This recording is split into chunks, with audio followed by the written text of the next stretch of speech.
প্রত্যেকের জীবন ধ্বংস করছেন আপনারা, কোন হিন্দু জীবন ধ্বংস করতে গেলে আপনার টাকালে ঠিক রয়েছে জামাতার লগে মিলায়। এখন আপনি এর আগে একটা উদাহরণ দিলেন ধর্ষণের বিষয়। 2001 সালে নির্বাচন পরবর্তী ভোলার ফ্লাওয়ার ফ্যাশন শুধু একটা উপজেলায় 200 মহিলাকে ধর্ষণ করতেন বিএনপির কর্মী দ্বারা, আর সারা বাংলাদেশে 18,000 হিন্দু মহিলা ধর্ষিত হয়েছে। আপনি নেটে সার্চ দেন, হিন্দুদের বাড়ি ঘরে লুটপাট অগ্নিসংযোগ করেন নাই 25,000-এর উপরে ঘটনা 2021 সালে, 1 সালে। আর 1992 সালে যখন খালেদা জিয়া ক্ষমতায়, তখন বাবরি মসজিদকে কেন্দ্র করে সারা ঢাকেশ্বরী মন্দির থেকে আরম্ভ করে সব মন্দিরগুলো পুরাই দিচ্ছেন আপনার সময়, কোনো বিচার আচার করেন করে আপনাকে সম্পত্তি বাঁচাই দিছি। আপনারা করেন নাই, এটা করছে শেখ হাসিনা। আমরা এটা শুরু করছিলাম, এটার বাস্তবায়ন করছে শেখ হাসিনা। আপনারা কোনো কিছুই করেন না, এগুলো শুধুমাত্র জামাতের আজকে প্রশংসা করলাম তা না, আমি খালেদা জিয়ারও ভূয়সী প্রশংসা করি। অসাধারণ মহিলা, তেজস্বী মহিলা, লৌহ মানবী বলতে যা বোঝায়, সৎ আদর্শের কোনো কমতি নাই তার মধ্যে। জিয়াউর রহমানও তাই ছিলেন। মির্জা ফখরুল ইসলাম আলমগীর তুলনাহীন একজন নেতা, আদর্শ নেতা, ত্যাগী নেতা, সৎ নেতা। আমি আমার বক্তব্য হচ্ছে যারা সৎ, যারা আদর্শ, যারা ত্যাগী, আমি তাদের যে দল হোক, জামাত হোক আর বিএনপি হোক, আমি কিন্তু কোনো সময় এই বিষয়গুলো নিয়ে বিবেচনা করি না।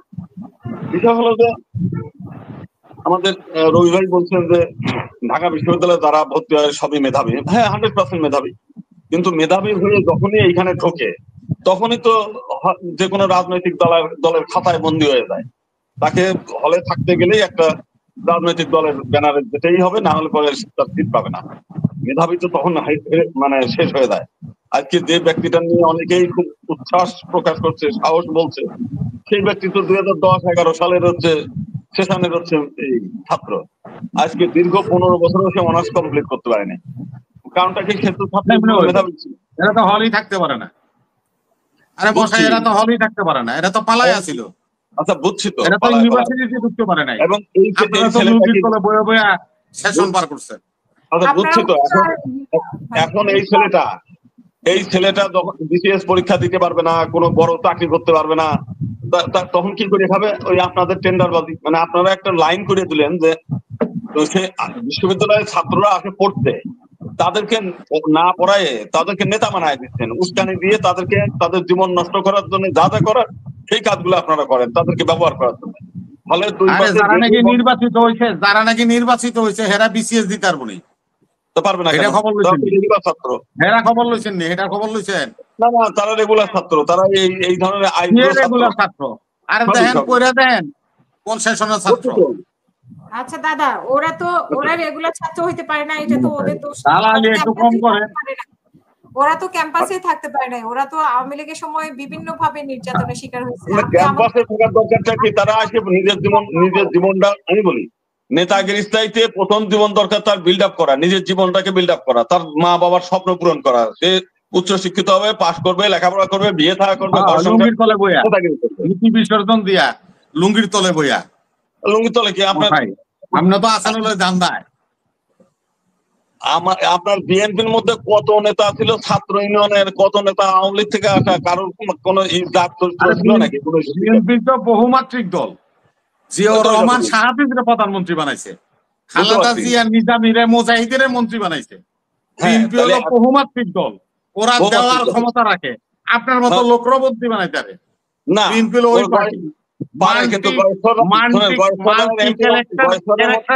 পার্টি।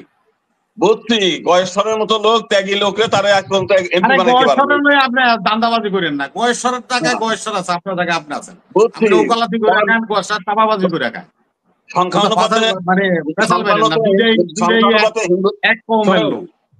সংখ্যানুপাতে হিন্দু মহিলারা অন্তত 6টা এমপি পায়। গয়েশ্বরের মেয়ের জন্য এখানে তদবির নাই, যেটা করার দেয় না সেটা করে না। এটা আমার দলের ব্যাপার, এটা আমি দেখবো। এটা আপনার কি? ওই যে আপনি বললেন যে ছেলের কথা বদনাম করলেন, গণেশ চন্দ্র সাহস, ও তো আমার হিন্দু। গয়েশ্বর আছে, আমাকে এখানে হিন্দুর অভাব আছে, আপনার হিন্দু আলাদা করতে হবে। প্রত্যেকের জীবন ধ্বংস করছেন আপনারা, কোন হিন্দু জীবন ধ্বংস করতে গেলে আপনার টাকালে ঠিক রয়েছে জামাতার লগে মিলায়। এখন আপনি এর আগে একটা উদাহরণ দিলেন ধর্ষণের বিষয়। 2001 সালে নির্বাচন পরবর্তী ভোলার কর্পোরেশন শুধু একটা উপজেলায় 200 মহিলাকে ধর্ষণ করতেন বিএনপির কর্মী দ্বারা। আর সারা বাংলাদেশে 18,000 হিন্দু মহিলা ধর্ষিত হয়েছে। আপনি নেটে সার্চ দেন, গুগলে সার্চ দিলে 2001 সালের পরবর্তী সংখ্যালঘুদের উপর নির্যাতন। 71 সালে কত হয়েছে এটা 71 সাল পরে আমার জীবনে দেখা সেইটা আগে দেখাই, এই সেই দিনের ঘটনা। আপনারা তার কোনো বিচার আমরা 71 সালে একটা হিন্দু মেয়ের সমস্ত হিন্দুদের বাড়ি ঘরে লুটপাট অগ্নিসংযোগ করেন নাই, 25,000-এর উপরে ঘটনা 2021 সালে 1 সালে। আর 1992 সালে যখন খালেদা জিয়া ক্ষমতায়, তখন বাবরি মসজিদকে কেন্দ্র করে সারা ঢাকা শরীফ মন্দির থেকে আরম্ভ করে সব মন্দিরগুলো পুরাই দিচ্ছেন আপনার সময়, কোনো বিচার আচার করেন নাই। আমরা জানি না, আমরা তো ভালো মতো চিনি। এখন মূল বিষয় হচ্ছে, বড় কথা তো অনেকেই বলতে পারে, এখন যে বিষয়টা আপা বললেন, দেখেন ভারতের একটা বিষয়টা কি, এইগুলো হচ্ছে আমি ভারতের নেতাদের সঙ্গে দীর্ঘদিন ধরে একসঙ্গে মিশছি, কথাবার্তা বলছি। কৌশলগত যে এই থাকা দরকার, একটা কৌশল থাকা দরকার, এটাও বোঝে না। এতদিন আওয়ামী লীগ তাদেরকে যেভাবে ব্ল্যাকমেইল করছে, তারা সেই ব্ল্যাকমেইলের শিকার, যে কারণে তাদের মধ্যে স্বচ্ছ সূক্ষ্ম বুদ্ধি। আপনি একটা প্রশ্ন নেন দাদা, একটা প্রশ্ন নেন না দাদা, একটা প্রশ্ন নেন, হারাই ফেলবে। আর আপনি না দাদার একটা প্রশ্ন করি, শুনেন দাদা। ক্ষুদিরাম ফাঁসির মঞ্চে গিয়েছিল, মীর জাফর বাংলার স্বাধীনতা বিক্রি করে দিয়েছিল, এর মধ্যে ইমানদারকে বলেন? শোনেন, ইমানদার বলেন না, ওই ক্ষুদিরাম সূর্য সেন এরা ফাঁসি কাস্টে ঝুলছে, দেশটা আপনারা পাইছেন। ক্ষুদিরামরা কিন্তু উচ্ছেদ হয়ে গেছে এই দেশ থেকে, সূর্য সেনরা এই দেশ থেকে উচ্ছেদ হয়ে গেছে। আপনারা এই দেশের সেই ক্ষুদিরামদের, সূর্য সেনদের জমি এনিমি প্রপার্টি করতেন। আপনার মানে এইগুলো বললে তো আপনার উল্টা আপনাকে শেখ মুজিব করে গেছে, এগুলি আমার কাছে কইন। আমরা এটা তফসিল করে আপনাকে সম্পত্তি বাঁচাই দিছি, আপনারা করেন নাই, এটা করছে শেখ হাসিনা। শেখ হাসিনা করছে, আমরা এটা শুরু করছিলাম, এটার বাস্তবায়ন করছে শেখ হাসিনা। আপনারা কোনো কিছুই করেন না, এগুলো গপ্প করে লাভ নেই। বেস্টেড প্রপার্টির বিরুদ্ধে তো আমরাই প্রথম বিল আনছি। আপনার আইন করছেন, প্রত্যার্পণ আইন করছে শেখ হাসিনা, এগুলো বলে লাভ নেই। এখন যে বিষয়টা, ভারতের যে নেতারা তারা হচ্ছে, তারা হলো শেখ হাসিনার তো ভোট দেন না আপনারা। আচ্ছা, তো তারা হলো বুদ্ধি প্রতিবন্ধী হিসেবে বাংলাদেশের, ওরা মনে করে যে বাংলাদেশে একমাত্র হচ্ছে আওয়ামী লীগ হলো তাদের অসাম্প্রদায়িক দল, এছাড়া কোনো অসাম্প্রদায়িক দল নাই। আর কি বলে, শিবির সম্পর্কে তাদের একটা, ওই যে আওয়ামী লীগ যেভাবে তাদের মাথায় ধুলাই করে রাখছেন, তাদের মাথার মধ্যে ওইগুলোই ঘুরপাক খাচ্ছে, যে শিবির হলো একেবারে সর্বনাশ করে ফেলাই দেবে তারা স্বাধীনতার বিরোধী শক্তি, তারা এই করবে ওই করবে অমুক করবে, এই সমস্ত জুজুর ভয়ে আতঙ্কিত হয়ে তারা এগুলো করতেছে। বাস্তবতা হচ্ছে তাদের এই সুবুদ্ধি দেওয়ার মতো লোক খুব কম, যে কারণে এখান থেকে আওয়ামী লীগের নেতারা ওইখানে আগে এখানে বসে, এখন ওইখানে বসে যেসব সুবুদ্ধি দেয় বা কুবুদ্ধি যেটাই বলেন দেয়, ওরা সেইটাই ভাবে, যেখানে ওইটা নিয়ে আতঙ্কে থাকে। তো এখন মূল বিষয় যেটা, সেটা হচ্ছে যে বর্তমানের যুগ যেটা চলছে, আদর্শ নীতি সৎ এই দিকেই মানুষ ধাবিত হচ্ছে। একদম চোর কিংবা বদমাইশ সে অন্য জায়গায় বদমাইশি করে, সে চায় না যে আমার বাড়ির পাশে 2-4টে বদমাইশ থাকুক, যে আমার স্ত্রীর দিক কুদৃষ্টি করুক, কিংবা আমার মেয়ের দিক কুদৃষ্টি করুক, আমার মেয়ে বোনের দিক কুদৃষ্টি করুক, সেটা চায় না। আবার একজন চোর, দেশে চুরি করা মাল টাকা পয়সা নিয়ে এসে ঘরে রাখবে, সেও কিন্তু চায় যে আমার আশেপাশে সৎ আদর্শ লোক থাক, আমার এই চুরি করা জিনিসটা যেন আর এক চোর না নিয়ে যায়। তো মানুষ এখন আদর্শ চায়, সৎ নীতি চায়, কি বলে, ধার্মিক লোকজনের দেখতে চায়, কেউ অসৎ লোক দেখতে চায় না। তো সেই কারণে আজকে করেন যে জামাত ইসলাম ক্ষমতায় জাতীয় নির্বাচনে জয়লাভ করতে পারে, এরকম একটা চমক দেখাতে পারে বলে আপনি মনে করেন কিনা? না, আমি মনে করি যে এই যে সামনে যে নির্বাচন, সেই নির্বাচনের আগে ওই ইউনিয়ন পরিষদ নির্বাচন, তারপরে হচ্ছে উপজেলা নির্বাচন, এই নির্বাচনগুলো আগে হওয়া দরকার।